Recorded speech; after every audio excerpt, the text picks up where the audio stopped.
And so I know the big topic we're going to talk about is breastfeeding misconceptions. Because like we said, like there's so many things on the internet. It's so hard to see like what's true versus like what someone's experience is or what, you should do. So what are some main like breastfeeding misconceptions that you tend to see out there? I would say the most common one that I see, and the one that is like my biggest pet peeve, is that it's supposed to hurt, Mhm. because it's not. It's common for it to hurt, but that doesn't mean that it's normal for it to hurt. Can you imagine how we would have survived as a species if it was supposed to hurt to feed our young?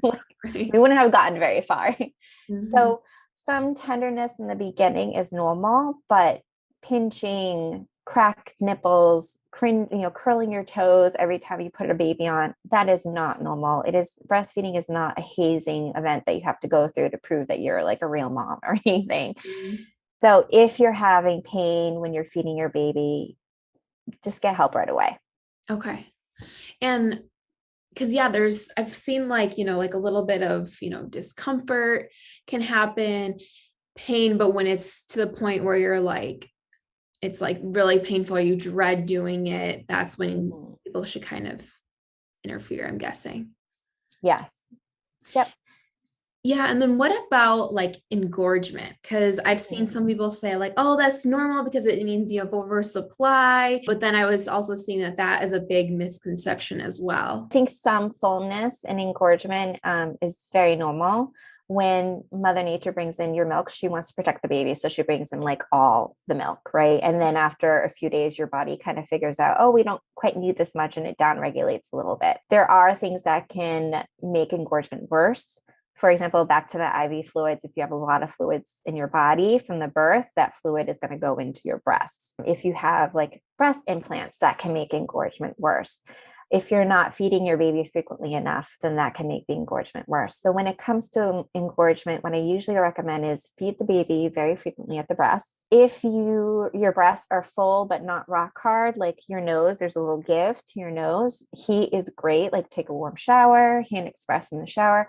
But if you're so engorged that your breasts feel hard as rock, like your forehead, you want to switch to ice.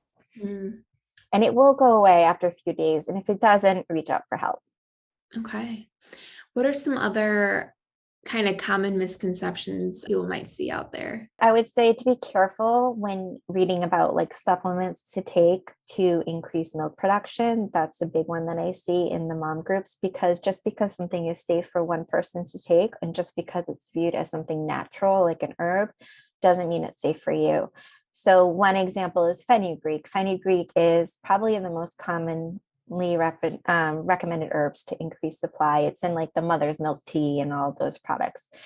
If you have hypothyroidism, if you have blood sugar issues and you start taking fenugreek, you're going to mess up your thyroid and get yourself in a lot of trouble.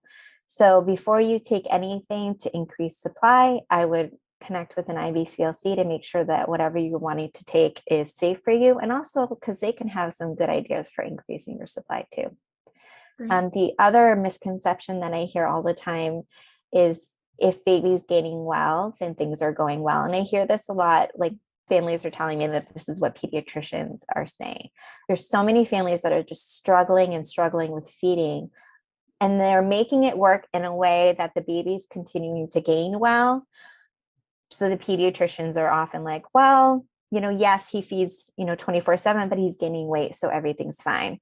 And I see that with both breast and bottle feeding families. Like there are a lot of bottle feeding families I know that just it takes them all day to feed the baby. They're all miserable. They're working so hard to get food into their baby. And it's a struggle, but because the baby is gaining weight, their concerns are often dismissed by the provider.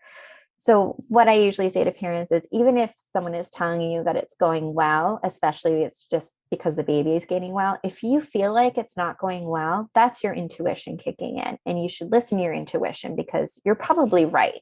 So, even if you're being told that nothing's wrong, but you feel like, I just feel like something's not right, it's worth reaching out for help. Because yeah, I've seen that a lot too, where it's like you pay attention to weight gain, diapers. So what could be, the issue if, they are gaining the weight as they should, but, maybe they are feeding like too often. So maybe are they not getting enough at each feeding, or what could be the issue in those circumstances?